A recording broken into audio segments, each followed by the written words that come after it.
we have this expression called the joie de vivre, and that it's at the core of Montreal living, and it really exists at the core of my music as well. This is now Toronto's 5 Minutes with Rêve. I'll make your mistake.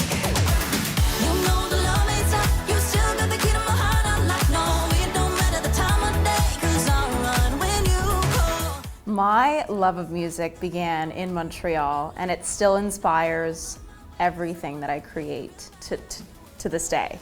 There's this, like we have this expression called the joie de vivre, and that it's at the core of Montreal living, and it really exists at the core of my music as well. And so there's been a lot of soul searching in the last couple of years, and I think that I learned more lessons about myself than I ever have in creating, my upcoming album.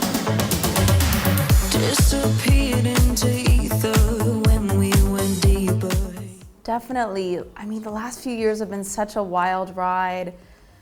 Like having my songs featured on Drag Race and in commercials. We've collaborated with so many amazing video games like FIFA 2022.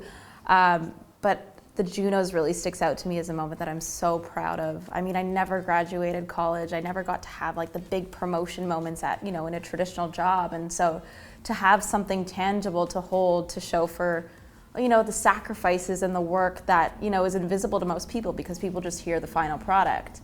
But it was just so special to be able to hold something that was my own. Control, Delete going double platinum, being able to hold that plaque was so, so special. And yeah, I'm just so excited for people to hear for people to take a sneak peek into my diary within this album, because you have the dance pop, but you have the more emotional stuff too, and I'm excited to share that part of me with the world. Music, he said, she said, I don't believe it. Control, I then delete him. Ain't got time for this on the weekend. I think that I spent so many, because I've been doing this, I've been in music, since I've loved music since I was a baby. But since I've been kind of in this professional space for 13 years, I spent a lot of that time trying to fit into the mold of what I thought everybody would like, trying to be everybody's cup of tea. And it was really when I just took a step back and said, I just want to make the music that I want to hear, the music that makes me feel good, that makes music that fills my soul and makes me feel euphoria. I think that was the big difference going into having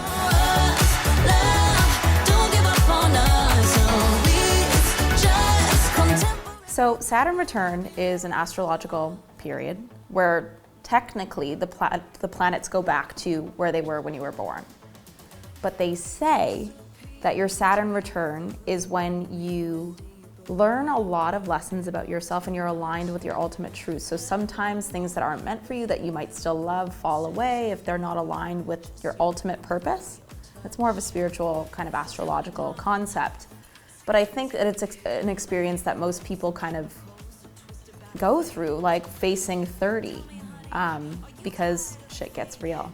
And this whole album followed me. It's a time capsule of me going into that period of my life where I learned all of these beautiful lessons, and like this album really watched me go through that in real time and grow up in real time.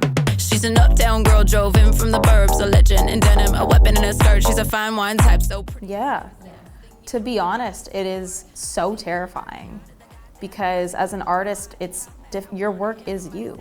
So you don't hang up your coat at the end of the day and walk away from it, and there's no separation there. So it is very soul-bearing, and of course with anything soul-bearing, it's terrifying. But writing this album was more therapeutic to me than any amount of actual therapy that I've done. And I think that music is therapy in many ways, and if I can bare my soul and have somebody kind of relate to that and feel seen, then it's all worth it to me.